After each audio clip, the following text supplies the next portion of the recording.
Depuis quand l'Iran dispose-t-il d'un programme nucléaire? Voici comment l'Iran a développé ses installations nucléaires. Dès la fin des années 50, l'Iran du Shah Mohammad Reza Pahlavi cherche à se moderniser. Le pays mise notamment sur ses importantes réserves de pétrole pour passer des accords avec les puissances occidentales. Le jour où le pétrole sera remplacé par l'énergie atomique, que deviendra l'Iran? Eh bien, nous espérons que jusqu'à ce moment-là, nous aurons peut-être 30 à 50 ans de temps, de répit. Pendant ce temps-là, il faudrait bâtir notre pays sur les mêmes bases que les nations les plus avancées. Parmi les objectifs du Shah, développer le nucléaire civil pour fournir le pays en électricité. À la fin des années 50, l'Iran intègre le programme Atom for Peace des États-Unis et signe un accord de coopération avec la puissance américaine. Les Américains s'assurent ainsi un approvisionnement en pétrole, tandis que les Iraniens lancent un programme nucléaire civil. Dès 1967, l'Iran met en service un réacteur de recherche à Téhéran. L'année suivante, en 1968, l'Iran signe le traité sur la non-prolifération des armes nucléaires, le TNP. La France aussi joue un rôle important dans le développement de ce programme nucléaire civil. Ce matin, vers 10h30, le Shah arrive en hélicoptère à la centrale nucléaire de Marcoule, à 30 km d'Avignon. Comme à Saclay mardi dernier, l'empereur s'est fait expliquer les particularités de ce centre atomique, un centre presque unique au monde. Une visite du Shah à Marcoule qui prend évidemment tout son relief après la commande confirmée hier de 5 centrales nucléaires et après les accords concernant l'approvisionnement de l'Iran en uranium enrichi. Le Shah promet alors que son programme nucléaire restera uniquement civil. Est-ce que vous avez l'intention d'engager votre pays dans la voie de l'arme atomique, enfin dans la voie des essais nucléaires en tout cas? D'abord, nous avons signé le traité de non-prolifération. Qu'est-ce que nous allons faire avec une arme nucléaire? Vous avez des voisins qui sont... Nous attaquer à qui? À une grande puissance, c'est ridicule. Aux petits voisins, c'est ridicule, on n'en a pas besoin. En 1979, le Shah est chassé lors de la révolution iranienne. L'ayatollah Khomeini installe une république islamique et gèle le programme nucléaire iranien. Les ventes françaises sont annulées et les relations avec la France se tendent. De l'époque faste des grands contrats entre l'ancien régime impérial iranien et les entreprises françaises, il ne reste rien aujourd'hui. La dénonciation de ces contrats, depuis l'arrivée au pouvoir de l'ayatollah Khomeini, représente une perte sèche estimée à 10 milliards de francs. L'Iran de Khomeini prend ses distances avec l'Occident. En 2002, coup de théâtre. Le monde découvre l'existence d'un probable programme nucléaire militaire en Iran. Est-ce que Téhéran respecte le traité de non-prolifération? Non, si l'on en croit un rapport de l'Agence internationale de l'énergie atomique.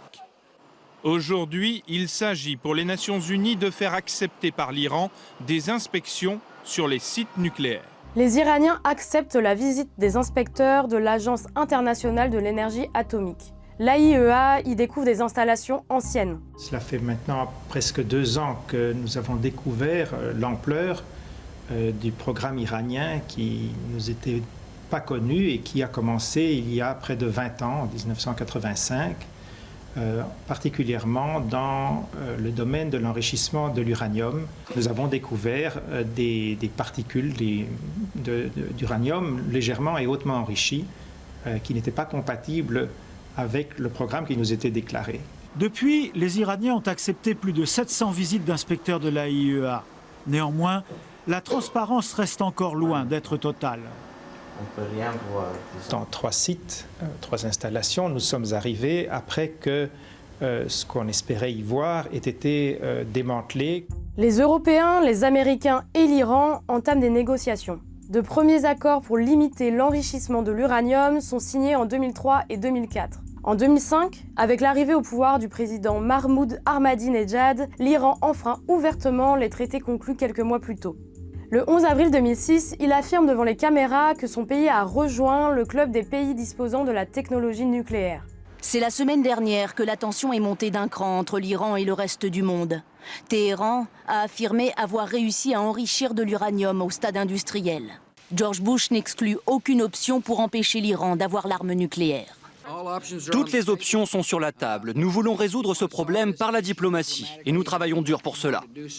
Même si l'Iran enrichit de l'uranium au-delà du seuil nécessaire à un usage uniquement civil, il n'a jamais reconnu avoir un programme nucléaire militaire. Dans les années qui suivent, l'Iran doit faire face à d'importantes sanctions économiques. Le bras de fer se poursuit. Après des mois de tractation, la communauté internationale a donc voté en fin d'après-midi de nouvelles sanctions pour tenter de contraindre Téhéran de renoncer à son programme. Ces sanctions visent d'abord les activités nucléaires de l'Iran, avec le droit d'arraisonner les cargos iraniens en pleine mer pour contrôler leur cargaison. Sanctions militaires avec un embargo sur les importations de chars. Économiques avec le gel des avoirs de plusieurs entreprises iraniennes à l'étranger. Sanctions politiques enfin, interdiction de voyager hors du pays pour plusieurs personnalités iraniennes. À ce train de mesures, Téhéran répond que l'enrichissement de l'uranium va se poursuivre quand même. Pour Mahmoud Ahmadinejad, ces sanctions de l'ONU sont bonnes à jeter à la poubelle. Le Conseil de sécurité de l'ONU est l'organisation la moins démocratique du monde. En parallèle des sanctions internationales, l'Iran inaugure sa première centrale nucléaire en septembre 2011. Toujours en service, elle contribue à l'alimentation en électricité du pays. En août 2013, Hassan Rouhani, ancien négociateur sur le dossier nucléaire, est élu à la tête de l'Iran.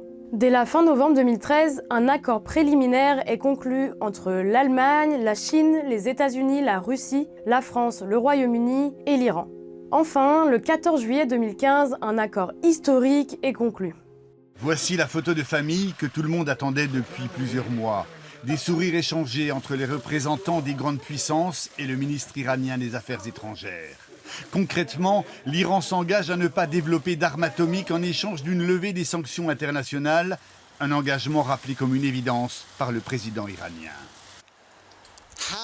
Le monde entier sait qu'une fatwa de notre leader suprême aux scientifiques affirme que la bombe atomique est mauvaise, inhumaine et interdite par le Coran. L'Iran n'a jamais cherché à fabriquer de bombes atomiques et ne le fera jamais. Le respect par Téhéran de ses engagements permet la levée des sanctions internationales en janvier 2016. Mais en mai 2018, le président américain Donald Trump dénonce l'accord de 2015 et en retire son pays. Aujourd'hui, j'annonce que les États-Unis se retirent de l'accord sur le nucléaire iranien.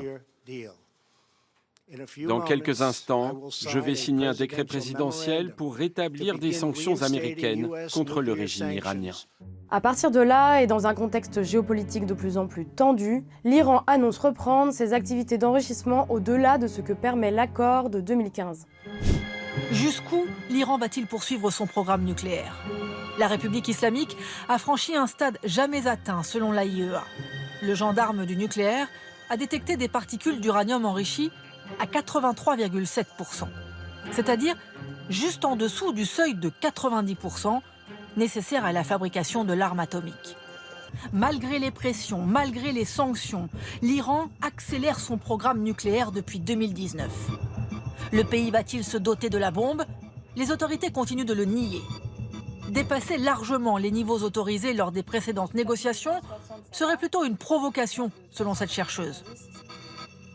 Il est possible que ce soit qu'une quantité minime d'uranium qui était enrichie à ce stade et que ce soit une volonté de tester les lignes rouges de l'Occident. En juin 2025, au cours de la guerre entre Israël et l'Iran, les États-Unis ont mené plusieurs frappes sur des installations nucléaires iraniennes dans l'espoir de détruire le programme nucléaire iranien. En mars 2026, l'état du programme nucléaire iranien reste incertain.